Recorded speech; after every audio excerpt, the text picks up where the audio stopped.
morning, everyone. I'm Steve Whaley, the Director of Autogas Business Development for the Propane Education and Research Council.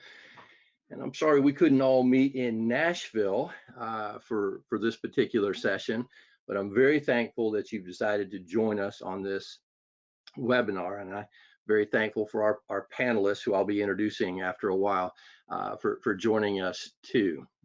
Do have a few housekeeping things to get in order. If you notice in your control box down at the bottom, you'll see an area for questions. And if you would, you're going to select your, you're going to submit your questions electronically that way, and then we'll be taking those questions, some of them, if it's during my part of the presentation, I'll field them right then, or we'll take them to the panelists towards the end of our session. We are going to record this webinar as well, so that if you want to come back to it later and get some more of the data from any notes that you didn't get, or if you want to share it with anybody else, you'll have the opportunity to do that, and it'll be on our website. And towards the end, I'll show you some other resources on our website, propane.com, for other case studies that you'll be able to find as well. So thank you again for joining us. The agenda for today is going to include an Autogas update, and that's a little State of the Union kind of thing. We'll also do a VW settlement awards to date, which has been of interest to quite a few folks on how propane is lining up with diesel and electricity and CNG vehicles. And then we'll get into what's available as far as technology offerings for this year to have vehicles operating on propane. And then we're going to go into some Autogas growth markets. We'll be doing 3 of those. And then we're going to get to the main event, and that's the propane industry adoption with our panelists, and we'll be going over some calculators for fuel cost savings, and then some questions for some folks who have been doing this for a while and doing it very, very well. So in 2019, we were able to add another 4,500 vehicles in the aftermarket conversions and another 3,900 vehicles on the new OEM side. So we're adding vehicles to the overall market, and the gallons are going up. School buses, which is the iconic vehicle for our country right now, that's leading the way for propane, is continuing to grow, and we see the numbers there now cresting almost 20,000. But just last week, I heard from one school bus manufacturer that in just a week's time, they got 72 new propane bus orders, just last week, which was very, very encouraging. We are moving over 1.2 million kids to and from school today. Well, I can't say today anymore because COVID-19 has changed everything, hasn't it? But up until all the schools were shut down, that's how many students we're moving, and we'll get right back to moving that many more students when we can get back to our new normal. But we've got nearly 20,000 buses on the road. The new registrations are coming in all the time, and nearly 1,000 school districts and contractors who have decided to move into using propane. And one of the great advantages that we have is they don't like going back. Once they start, they're always growing and adding more. Here's the Volkswagen money while we're talking about school buses, because most of the Volkswagen money is in that school bus arena, and we'll go ahead and do a measurement graph here. There's 2 things going on in this slide. One is in the yellow is the number of buses that were added using Volkswagen funds, and you can see the number of EV and CNG buses added there as well. But the interesting part is, on a dollar spend, propane has the greatest amount of value. You have to spend a lot of money in EV to get just a few buses, but we can spend less money to get actually more propane buses on the market. And here's one of the reasons why. The Volkswagen settlement money was set up to reduce the NOx emissions that those Volkswagens were actually producing. So based on the number of Volkswagens that were in that particular state, the funding was awarded, but all of that funding is supposed to go to reducing the NOx that those Volkswagen cars were putting out.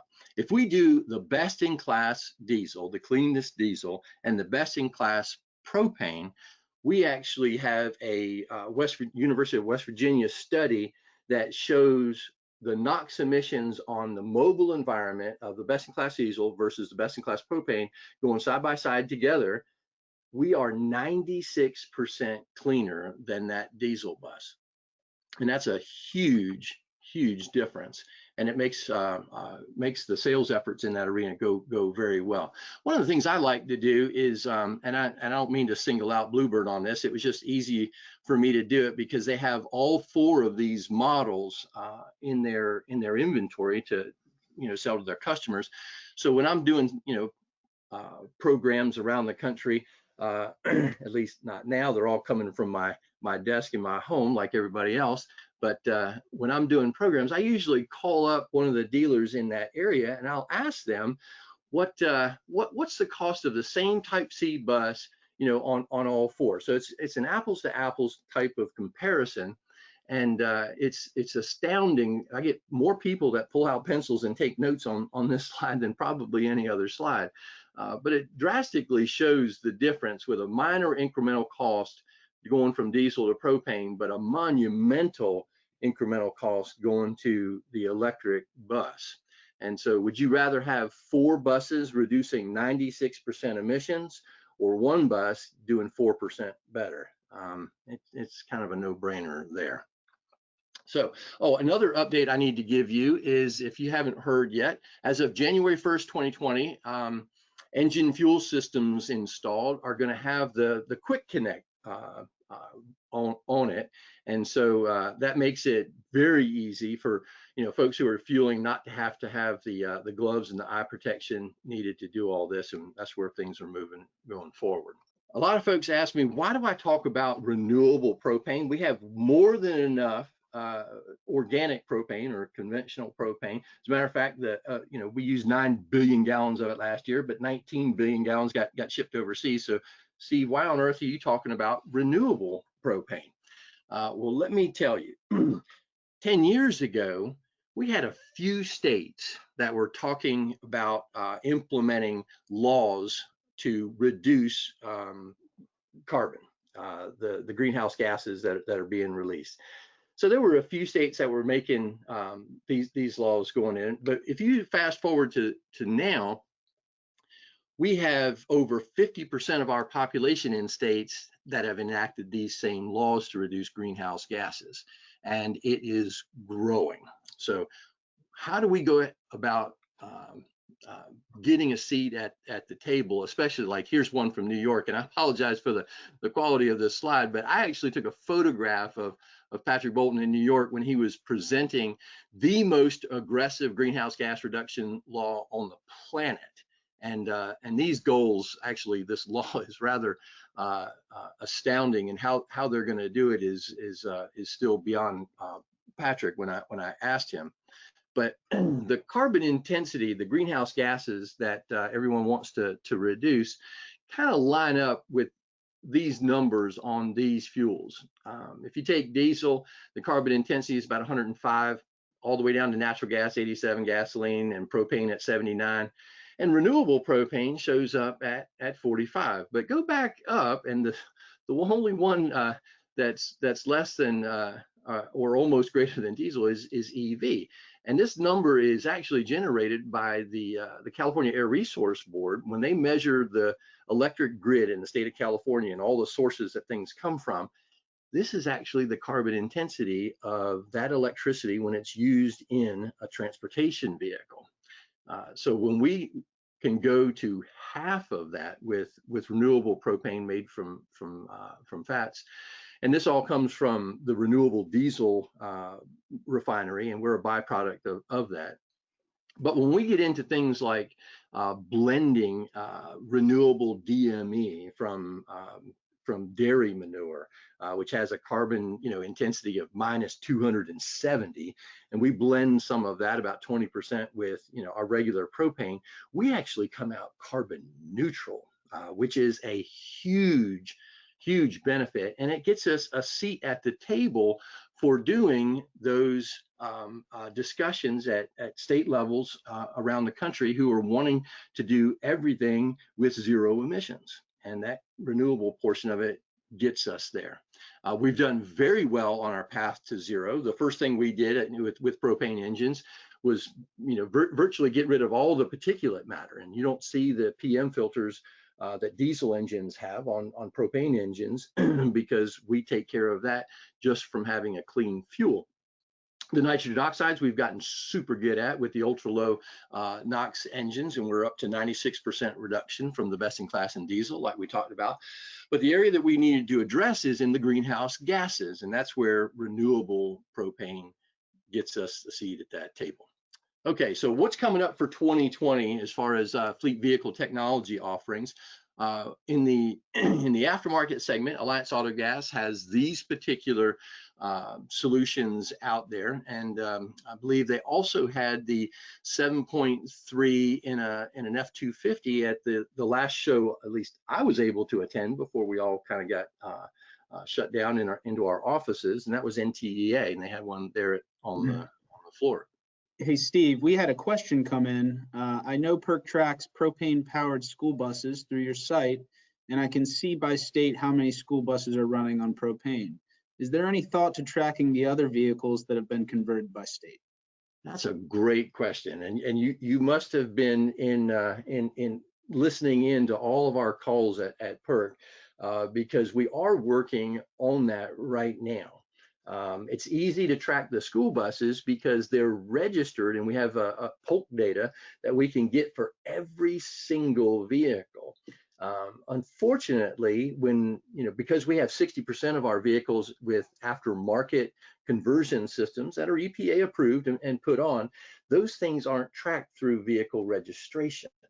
So we don't have that kind of mode for exact counting. So we are getting better at cross-referencing sources to get those numbers out, but this year is the year that I'm focusing hard on getting better counting in place for us to measure those, so that we can identify growth markets a little bit better. And we're going to get into those growth markets here in a little while too. Great question, thank you. ICOM's lineup for this year also includes that 7.3 liter engine coming, and Greencraft, which is based out of California, and they have also a 0.02 level NOx engine in their lineup, as well as with Roush. Freightliner Custom Chassis also has the new Drive Force engine, and I know there's been in the history of this coming about, there were several different engines and engine manufacturers, and the responsibility of getting those maintained was somewhat confusing in the past, but Freightliner Custom Chassis has put all of this under one roof, and everything is taken care of by the FCCC dealer who actually sells and takes care of the vehicle. So the engine and all of its components are taken care of there as well. For the S2G, Roush has their lineup of vehicles as well, with the strip chassis for the step vans, going all the way up through the F750. And one of the things that's new for model year 2022, actually we're in model, I think one of our panelists will talk a little bit more about this, but we're doing model 2021s with the S750s coming up now. But in 2022, which I think the orders will be allowed to go in the first quarter of 2021, but the long-awaited air brakes for the propane version of this will be available on that model as well. To give you an idea of how our sweet spot fits in, NTA has their count here of that class 3 through 7, which is arguably propane's best fit for for adoption, and the vehicles that are there, we're going to pick a couple of those markets. So what are the criteria for the top market segments poised for Autogas growth? Well, it is that medium duty class 3 through 7. The ones that are using a high volume of fuel consumption, anywhere from 300 to 900 gallons a month, and they're consistently staying in a regional route type of environment. We'll get into some of those, that are going 75 to 300 miles per day. So food and beverage, that's an easy one to get in here. I think Nestle has crested the 1,000 mark of adopting propane in their water delivery trucks that go on those routes, and of course fits into that criteria that we just mentioned a little while ago. And if you were at NTEA, one of the displays that we had in the PERC booth was the carrier refrigeration unit that now operates on propane as well. So we get to not only drive the truck operating on propane, but we get to cool the food and beverage contents in the back of it using propane also. Paratransit is, and this is one of the market areas that the earlier question was addressing.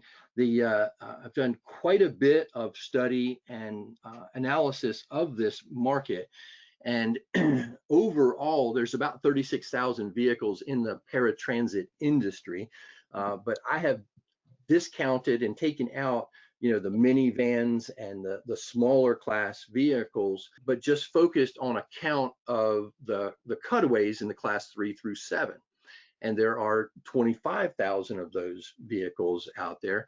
And what is a huge trophy for us is we have over 5,000 of those vehicles now operating on propane. So having a 20% of any market share is a huge success.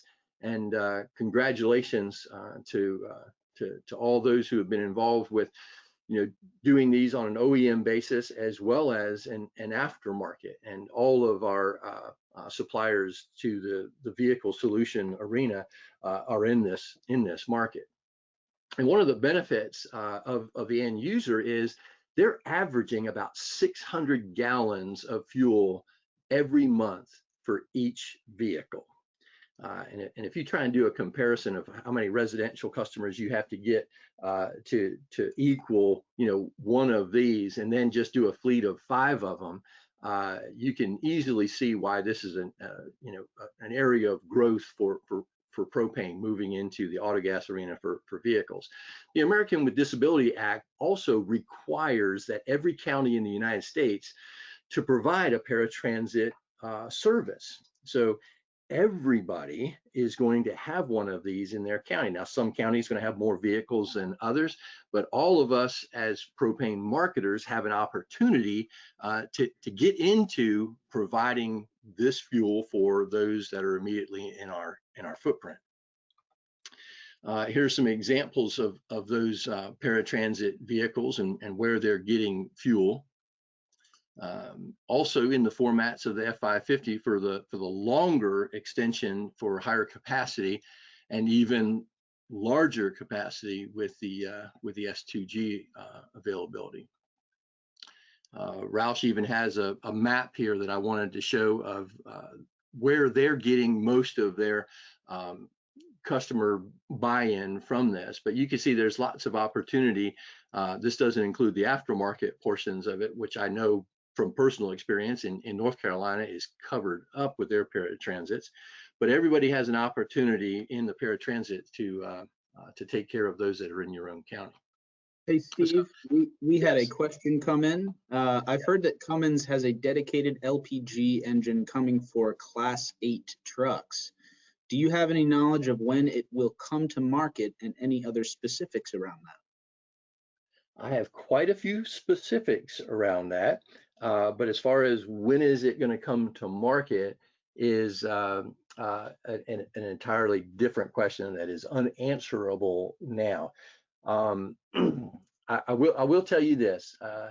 We are, PERC has funded a program with Cummins to develop a 6.7 liter that's operating on propane. It was built from the ground up. It has some astounding results. And we are taking those results, and it's more for a baby 8, if I can say that, instead of the Class 8 tractors that are moving the 80,000 pound trailers down the road. It's more for the the single axle type tractor with the lighter loads. It does generate 375 horsepower with torque at 880 at 2200 RPM. So it is a very substantial engine, but I don't want you to think that, oh, this is going to be out next week or next month or even next year. The commercialization process of getting these demonstration engines to market is a very long and laborious process, but look in the near future for having some announcements, because what we need to do is convince Cummins that we have enough of a market that's using propane to warrant them doing this. Okay, so if you have any other questions about that, please feel free to contact me, and I'll have some contact information at the end of the presentation for you as well. Thank you. And we have one more question that came in. Since paratransit fleets use FTA funds, I know the OEMs have to be Altoona tested to qualify for these funds, aka 85% of total cost of vehicle with OEM system is paid for, which leaves the fleet out of pocket only a few $1,000s. Do the aftermarket systems qualify for FTA funding? Are they all Altoona tested? To my knowledge, I think Roush, and someone can correct me via the questions as well, but to my knowledge, the Roush system on the paratransit is the only one that's Altoona qualified. So the others that are doing the aftermarket systems aren't getting the aftermarket systems paid for with the FTA funding, but they're doing it on their own because of the fuel cost savings. So that's where they're doing it. They are allowed to do it. They just won't be able to get funding from the from FTA, which is really another point too. The FTA requires these vehicles to rotate in and out in a fairly short time. It's 5 years. And so the replacement of those vehicles turns over pretty quick. And whenever vehicles are getting, replaced on that kind of a short turnaround frequency, you have an opportunity to introduce a new fuel as well. So it's still a very good opportunity for marketers to come in with OEM as well as aftermarket systems to get them to switch to propane. Yeah, and we had a gentleman say that they are FTA funded with AAG. AAG, if I understand it correctly, has been purchased by PSI. I believe that was the case, but I will, if someone wants to also submit a comment elaborating on that, that would be helpful as well. I like the participation from this group. Thank you very much. All right, the other market poised for growth is the parcel package market. And if you've caught on to any of the news articles written about Lisa Maccabee of Maccabee Trucking in South Carolina, she was the first to adopt propane into her box trucks. The United States Postal Service has a bunch of routes, 92,000 routes, but 80% of them are moved by independent contractors. They're taking care of the first and last mile, but the independent contractors are moving all of the mail in between distribution centers and those hubs with their own trucks. And there's about 12,000 of them that are doing tractors, Class 8 tractors with the 53-foot trailers. But there's about 10,000 straight box trucks, these 26-foot box trucks. Most of them are in the 26,000 GVW, some of them 33, but most of them like to be able to operate without CDL license drivers, so they stay with the lighter ones. And they cube out long before they ever weigh out, because they're not moving that much weight. But contractors that are bidding on these routes get some higher scoring when they do it with an alternative, clean alternative energy. And the great thing about this is they average about 1,000 gallons per month per vehicle in those straight box trucks. And again, these routes are in every zip code in the country, so everyone would have access to being able to provide propane for these box trucks. All right, this is Hey, Steve, we had another question come in, if you don't mind. yeah. There's a gentleman that has informed us that that he is from Poland in Europe, and the second biggest market of cars are already converted to propane in Europe, in that area. And when workshops convert cars to propane, those individuals are obligated to fill up approval papers, which are used by clients to register a car to the office. His question is, when you convert cars, do you need to fill out those approvals with regards to your previous slide on OEM and aftermarket? Well, the aftermarket solution providers have to have an EPA certificate of conformity to be able to install their systems on vehicles in the United States. The EPA requires that. And so, that requirement is for a particular make, for a particular model, and a particular engine.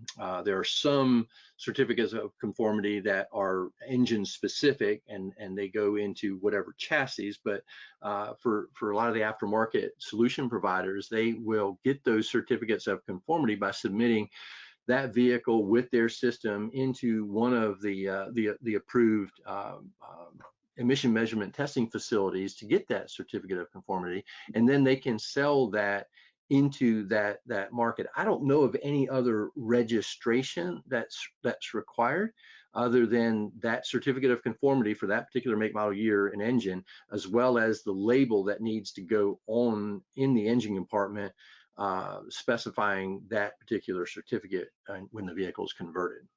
Thank you. The parcel and package industry, here's Lisa and one of her new trucks, and she has a variety of trucks. She's a small operator, but she's already, after her demonstration, decided to purchase 7 of these, and she's driving between 60 and 70,000 miles a year with those box trucks. But there are a ton of them out there. They move in between the distribution centers. A lot of times it's in the evening, and at night they'll do 6 trips between the same distribution centers as mail gets processed and moved around. And a lot of these from the contractor side are a little bit on the older side, and so they are very well primed for a replacement vehicle operating on a new fuel. And the post office does look on them favorably, and they like to take advantage of that. So we're announcing this to that particular market and rolling out information to get to them. But if anybody wants to have further discussions about that, I'd be glad to help them identify those in their area. So what is the top market segment poised for Autogas growth? We talked about, the food and beverage. We've talked about Paratransit and having a tremendous amount of market share there. And then this new one with the contractors for the United States Postal Service. But what is the very top market segment poised for Autogas growth? Well, it is our own industry, ladies and gentlemen. No one is better suited to start operating and adopting propane than the folks that market propane. For bobtail delivery, for service trucks, and even light duty vehicles that are used for sales or service and within our administrative uses within our own market segment. Industry adoption is a high priority of the council's strategic plan, with a 25% growth rate in the next from to 2022, and we have a lot of different places that we can put this and how we can use it. And so these are just some examples of our panelists that I'm going to introduce. and how that gets adopted. But before I introduce our panelists, just want to go through two calculations just to give you an idea and whet your appetite here a little bit. And I've done this just for the bobtails and the service trucks with our analysts at PERC helping me put together these numbers. But this is just the fuel cost comparison from a diesel vehicle on a yearly consumption, and this is based on a bobtail traveling 25,000 miles, which is the industry average for bobtails across the country. So if it's going those 25,000 miles, the diesel expense, and that was with last Friday's diesel price at $2.60. Compared to the propane cost, there's an estimated $3,300 savings. But if you take advantage, and hopefully you will take advantage of our current tax credit, which is 37 cents a gallon for propane, we're talking about $5,400 here in fuel cost savings alone on those bobtails. This is something, I mean, per truck. And with the service trucks, at 26, these are not numbers that you should be ignoring, but actually, raising an eyebrow and saying, how many of these can I make operate on propane?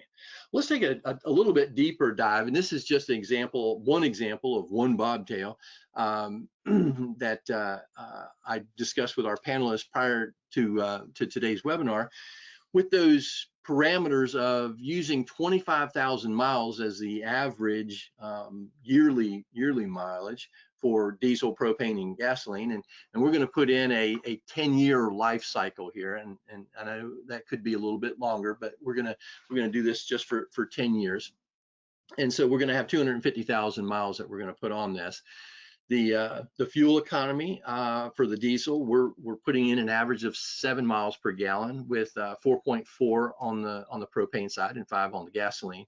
But with all of these parameters put in, including the preventative maintenance cost savings, if you go down to the bottom, that cost per mile on diesel at 39 cents, gasoline at 31. But propane at 16 is another number that really should not be ignored. Over the life of that vehicle, we're talking about $55,000 in vehicle total cost of ownership savings just in this one scenario. So what I'd like to do is introduce our panelists. Our first one is Scott Underwood with Autogas, and Scott has over 20 years experience in the propane industry, starting out as a service technician, working his way up to managing operations and marketing for all 5 locations of Autogas. Autogas is an independent marketer in southwest portion of Michigan, and he's very aggressive in his journey in adapting propane. It started about 3 years ago. He's also on the board of the Michigan Propane Gas Association and chairman of the Alt Fuels Committee, and is very strongly passionate about engaging with his local community that they serve in their footprint. He also spends time with his wife and 3 boys on their family farm in Sunfield, Michigan. A hallmark of Scott's success comes from an early adoption of digital marketing technologies and pushing the boundaries of what propane can do. We also have Eddie Waldrip of Blossman Gas, and he's the director of company assets for Blossman Gas. In his 28-year career with Blossman, he served in a variety of positions, both in Blossman stores and overall company management. But Eddie is known throughout the company for his commitment to promoting good stewardship policies and practices for company resources and the communities in which Blossman employees serve. Eddie had the noteworthy opportunity of implementing the Autogas fleet in 2012, and has recorded tremendous return on investment and continued growth from the programs that is now 8 years running. Mike Gagney of Eastern Gas actually is not going to be able to join us today. He had to cancel out at the 11th hour here, and I'm really sorry that he's not going to be with us. But I can tell you, Mike has an illustrious career, and at Eastern, they have over 50 S2Gs from Freightliner Custom and Chassis operating in their as bobtails and delivering their fuel, and they've had great success with those.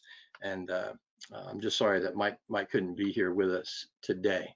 So with that, what I'd like to do is start off with the questions that I have. And again, be sure if you have questions for the panelists, as well as myself, submit those into the questions, and Cliff will interrupt us. But I'm going to go through these 4 questions that I have for each of the panelists. And I'll start with Scott, and then I'll go to Eddie with this question. And that is, how many total vehicles do you have? What types of vehicles do you have operating on Autogas? And how many of each? Scott, give us a little profile of the size of your company. Good morning. Thanks for having me. We have roughly about 38 total vehicles in our 5 locations, and with about 16 of those running on propane. And which ones are running on propane? Which type of vehicle? Our class that we're running on propane currently is all of our pickup trucks, service trucks, sales trucks, and also our tank setting trucks, the crane trucks. We just started getting into the crane trucks, so we are not totally 100%, but we have started moving into that direction. And we are also looking at moving into that direction on our cylinder and bobtail this year. Okay, so your crane trucks, what is that, like a 550 F550? Yep, F550 series. Okay, and we had some of those pictures. I think this is one of yours here, isn't it? Yep, that is one. And there's another. Okay, good. All right. Well, Eddie, tell us, Eddie Waldrip with Blossman Propane, how many vehicles do you have in your fleet, in your footprint, and what types of vehicles do you have running on propane, and how many of each do you have, Eddie? Well, good morning, and thank you for the opportunity. So we roughly have 750 vehicles within our fleet. Roughly 390 of those run on Autogas. The breakup would be our Class 7, which would be mainly our gas delivery trucks. We run about 240 of those, and of those, we have 75 running on Autogas. Primarily, those are the biofuel systems through PRINS, Alliance Autogas. We do have Roush, and we do have ICOM in that mixture as well, but predominantly is the biofuel PRINS, Alliance Autogas systems. We have 150 Class 3 through 5. Those are primarily the F250 through F550s. And then we have 160 of the passenger type vehicles. Mainly all of those are all Ford platforms. We the bobtail side, we see a significant savings on that, as you indicated in your slides earlier, Steve. So there is some credibility to what I've said.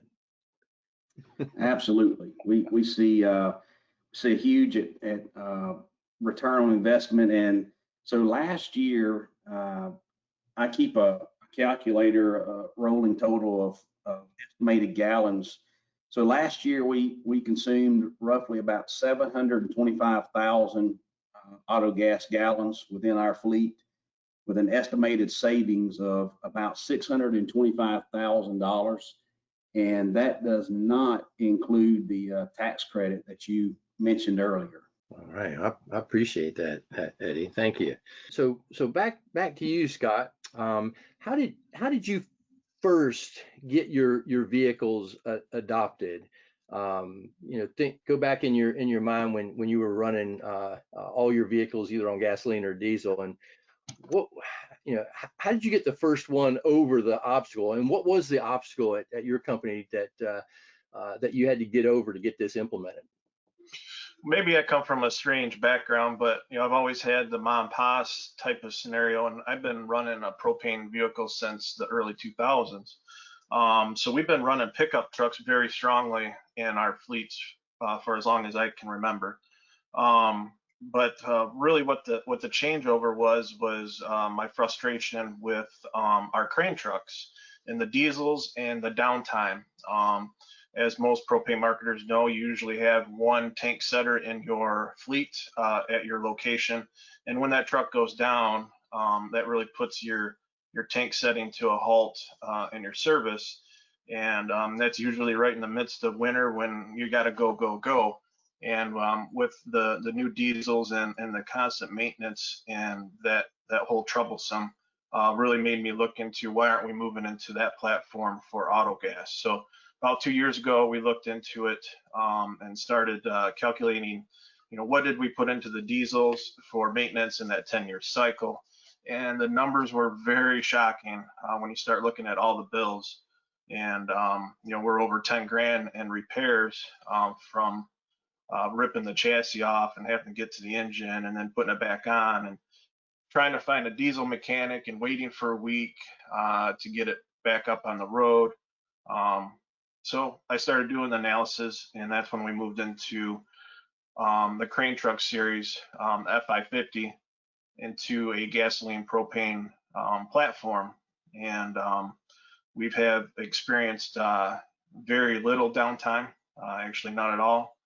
And the savings is quite astounding when you look at the cost of oil changes to the repair bills. So it was easy to see that we need to move the rest of our platform into this. So we are, as these crane trucks are retiring, we are moving into that platform.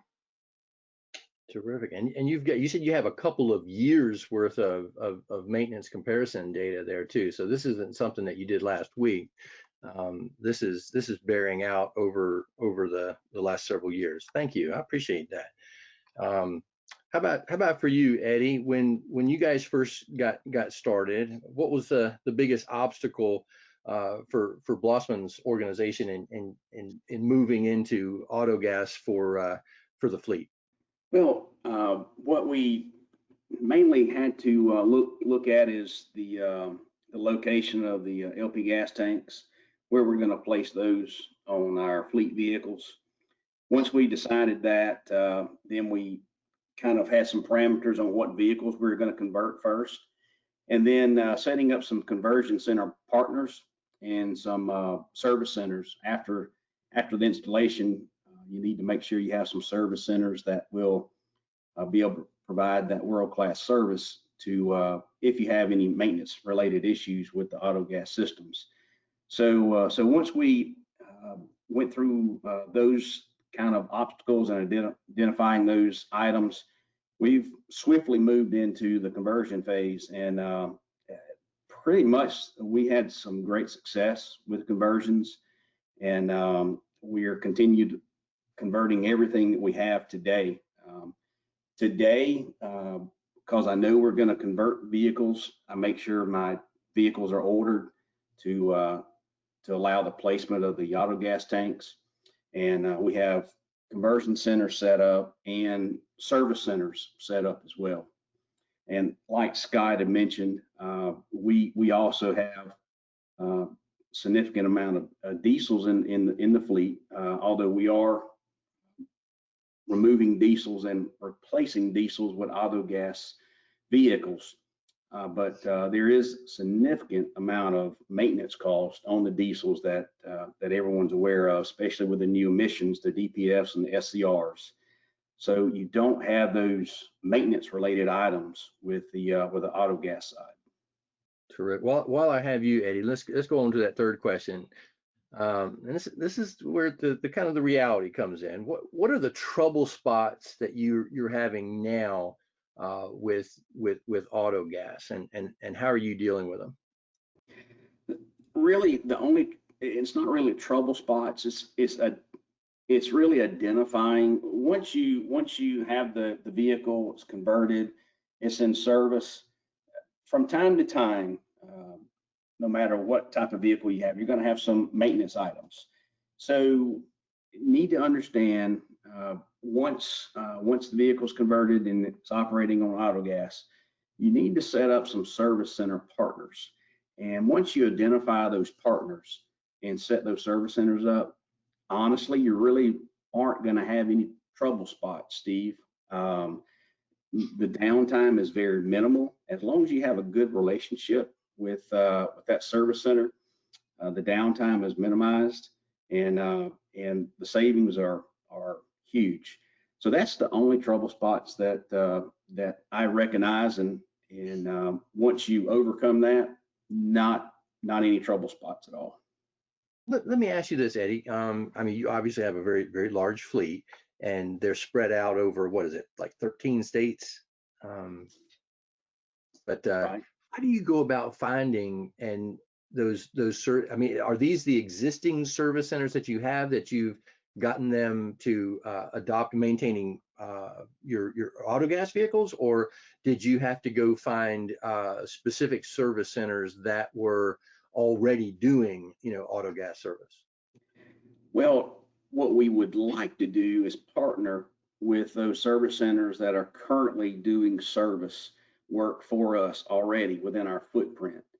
And if we can find those service centers and partner with them to maintain the Autogas side, that's a win-win situation for us because we've already got a relationship with those. And what we'll do is we'll send our service center technicians to go train a couple of their technicians, and from time to time we have reoccurring training that we do, and also we have a hotline that if one of those technicians have problems diagnosing a problem, they can call one of our in-house technicians and go over that. Now, if you can't find those partners that you're already working with, then you would go out and try and identify in those areas that you don't have one set up, identify those service centers and go in and train and possibly they will be your go-to for not only your Autogas but your other service related work as well. Good.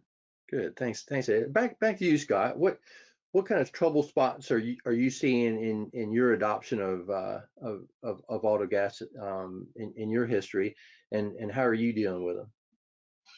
I'll go back to, when you first start wanting to adopt this is, filtering out the non-EPA certified kits. You guys have done a great job, as you showed through your slide here, on some reputable manufacturers that convert. That is your first step, just to make sure that you get into a system that is backed and doing the right thing. Then, number two is the service. I'll echo that.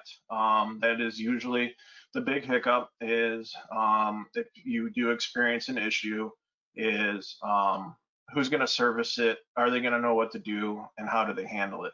I will speak on behalf of the manufacturers that they are very aggressive in making sure that they offer free training to your service personnel. So you have a auto shop down the road that you use, they are willing to come in and train them and give them the tools that they need to service those vehicles so they're comfortable, and they'll usually give them a number to call if they have questions.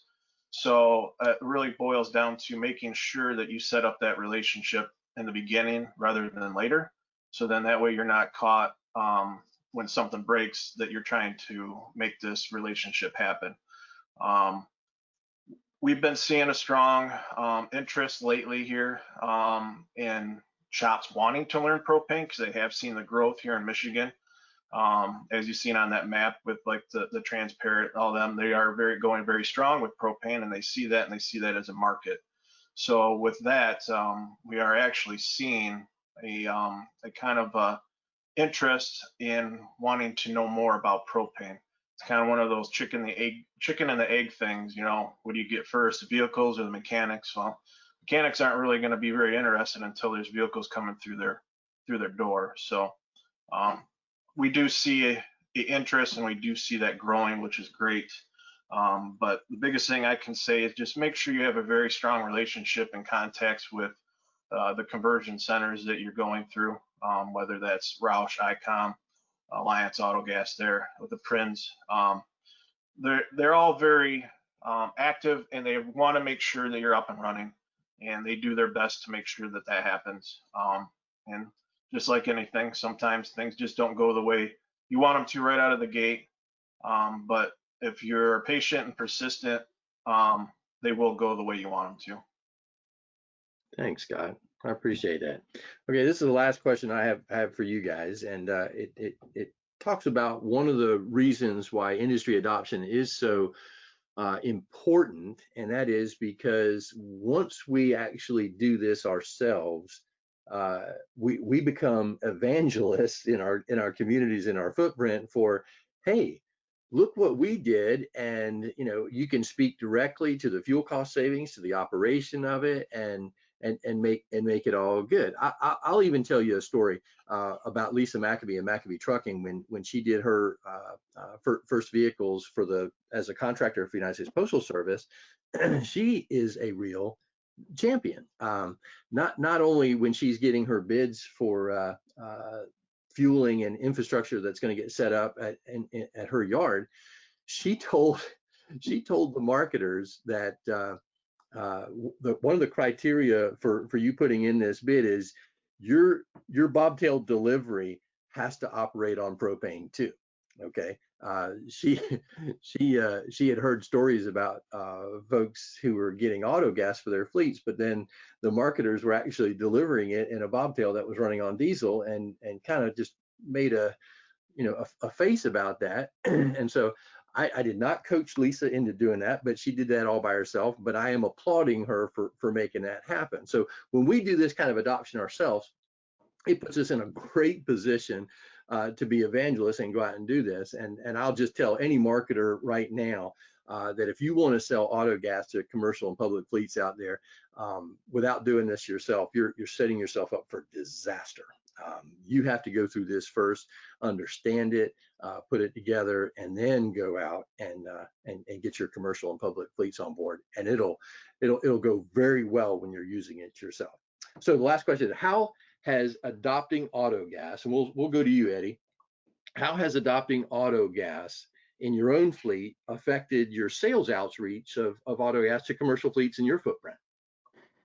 So with the Autogas adoption that we've had going on for 8 years now, our sales staff able to drive an Autogas vehicle, so they can pull up to a potential client and talk about the conversion. They can actually raise the hood, show the conversion to them, allow the potential customer to drive the vehicle, and they can, in some cases, can have it for a couple of days to demonstrate to their other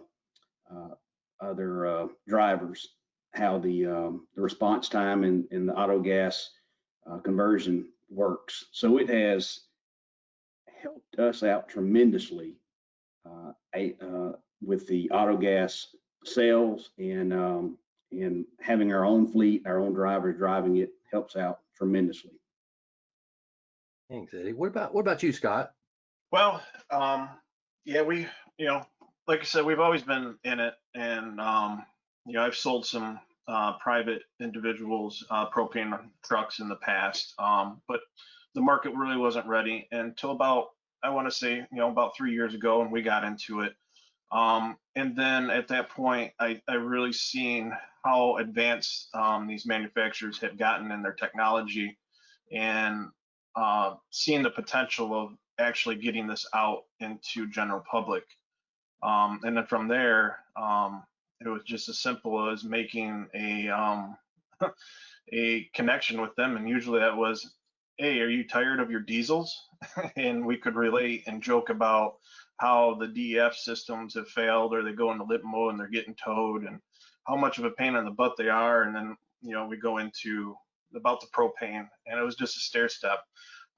And really what I seen from there was I got our whole county to commit to it, from the transits, police station, road commission, parks and rec, even to a local electric company getting on board. And then that's when we actually put in an infrastructure for 24/7 Autogas filling right on the expressway. And we continue to see growth on that.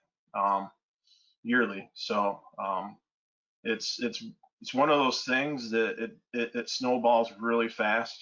And once people see it and they see traffic coming through, kind of brings up the interest of what am I missing? What am I not catching on here? And we've even got a couple private individuals that have chosen to convert that live locally and commute quite a ways. It really opens up really fast for you. Terrific. I appreciate that. Thank you. Thank you. Now, those were my questions. Cliff, do we have any questions from the attendees? Absolutely. We have a couple that just came in as you gentlemen were speaking. What kind of impact does that have on passenger cars and the adoption of propane there in the industry? Eddie, I'm gonna pick on you first because I know with the PRIN system, back in 2006 or so, when you guys were getting started with law enforcement and taxi cabs and things like that, do you know how that's going now compared to more of the medium duty? So Steve, I don't know the numbers in comparison from passenger type vehicles or passenger cars to the medium duty side. I don't know what our numbers are in relationship to that, but I do know that for passenger cars, we have a variety of tank solutions that will fit most any application in the passenger car realm right now. I scaled back to your slide, or at least the Alliance Autogas slide for the EPA certs on the Ford and GM and Chrysler platform. So, on that Chrysler, that 5.7, the Durango and the Charger, I know that Charger is pretty popular for law enforcement. So there's EPA certs for that, even for an Explorer, and transit vans in there as well. Okay, good. Do you have anything? Yeah, so what we've seen is in the ICOM side, we've been using them. It's not really on your slide there, but they do offer that. And we've had some passenger vehicles converted biofuel systems. And really, for that to grow, it's really placement of infrastructure that makes sense for them. Like us with our infrastructure in town on the expressway, it's for those people that commute by on a daily basis or every other day. That would make sense for. I do see the potential and huge growth potential in like Uber or taxi services because they're always looking to try and cut their fuel cost savings to keep competitive. So there's a great potential there. It just has to be set up right and manned, and like anything, you can make it successful. What I would add to that is it's really infrastructure that dictates that passenger vehicle use. The ubiquitous gas station on every corner makes it very, very convenient for passenger vehicles to go and get there.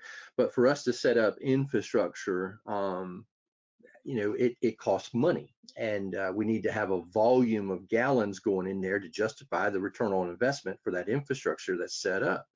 So that's where we can get it from fleets that are coming back in that same regional footprint to be able to get enough gallons to justify that infrastructure set up at their place. Yeah, exactly. So it goes back to the saying of get your low-hanging fruit, and that's what vehicles are condensed and go to a central hub so that you can put an infrastructure in to get that return back on investment. But we just happened to implement a station by us that we were able to provide that for local community citizens and stuff that they can take advantage of. Right. I don't mean to put you on the spot, Eddie. I know you take care of Blossman's fleet, but do you have an idea of how many infrastructures that you guys have set up? And I don't know if that's something that you can speak to or not, but it doesn't have to be a full canopy public station. I mean, I've seen some of the stations set up for as few as 2 or 3 vehicles because those paratransit vans were going through 1,100 gallons a month each. So for 3,300 gallons a month, a 1000 can get set up with a simple pump and meter on it to take care of them. Do you have any ideas or any comments on that?